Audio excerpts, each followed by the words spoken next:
Wrestlers making controversial comments isn't new, but when they do so in real life, outside of the scripted world of pro wrestling, it often leads to widespread controversies. I'm SoCal Val, and here are 5 of the most controversial statements made by wrestlers. Number 5. Jordynne Grace's comments on Chris Benoit. Impact Wrestling star Jordynne Grace recently made a controversial statement on Twitter about late wrestler Chris Benoit by saying that Benoit couldn't hang with today's best wrestlers. She also claimed that everyone should hate him and disregard his entire body of work because of what he did in the past, referring to the double murder-suicide case. However, after sharing her thoughts on the former WWE World Champion, she found herself at the center of an online debate. Several wrestlers, including former WCW and WWE talents such as Chavo Guerrero and Conan, slammed Grace for her opinion, while many fans claimed that she had lost wrestling credibility due to her comment. Later, on July 11th, she apologized for her remarks by stating that she made an irresponsible tweet and donated $5,000 to the Concussion Legacy Foundation. She also reached out to Chris Benoit's son David Benoit and acknowledged that the post she shared had a negative impact. Number 4.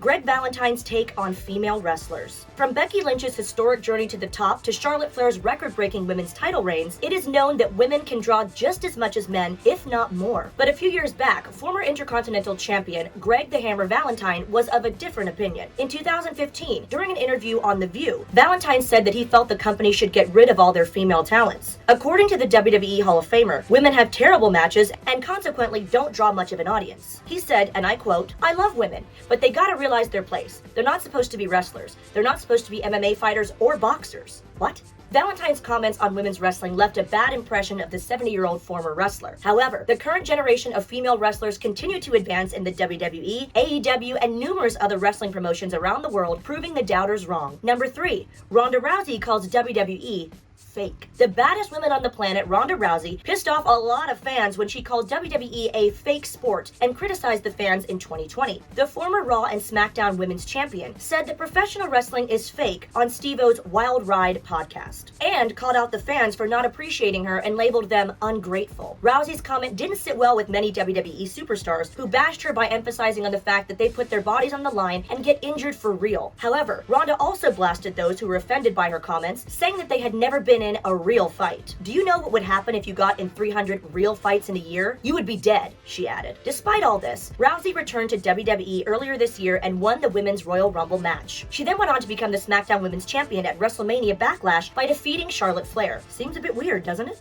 Number 2. Nia Jax's anti-vax stance. Controversy and Nia Jax go hand in hand. The former WWE superstar had many altercations with fans in the past. One of them came when she shared a post on vaccine effectiveness. She said that the COVID vaccine is 90% effective and that she'll go with her immune system, which is 99.9% effective. It sparked outrage among fans who believed Jax was deceiving them. At first, the post didn't spark much of a debate, but earlier this year, a fan shared the former Raw Women's Champion's post and called her out for it. In response, Jax stood by her anti-vaccination stance and also claimed that some WWE wrestlers are lying about being vaccinated. Nia Jax was released from WWE in November 2021. We don't know how much truth there is to it, but one report suggested that the reason for her release from the company was because she refused to get vaccinated. Number 1. CM Punk calls pro wrestling phony world. CM Punk is one of the most loved pro wrestlers today. This phony world statement came from Punk after he had left WWE in 2014 and felt that WWE didn't accurately represent what wrestling was all about. Despite the fact that he lashed out at the wrestling industry, Punk made it clear that he loved pro wrestling from the bottom of his heart and that his comment was for WWE. He outright stated that he would never wrestle for WWE again. What does it mean to be a good fake wrestler? That's an identity crisis that I think I struggled with, added CM Punk. This didn't go very well with some fans who stated that the same phony pro wrestling world made him the superstar we know of today. After a brief UFC stint, Punk is now once again a pro wrestler and a part of All Elite Wrestling since August 2021. That's our list for today. I'm SoCal Val with Sportskeeda Wrestling.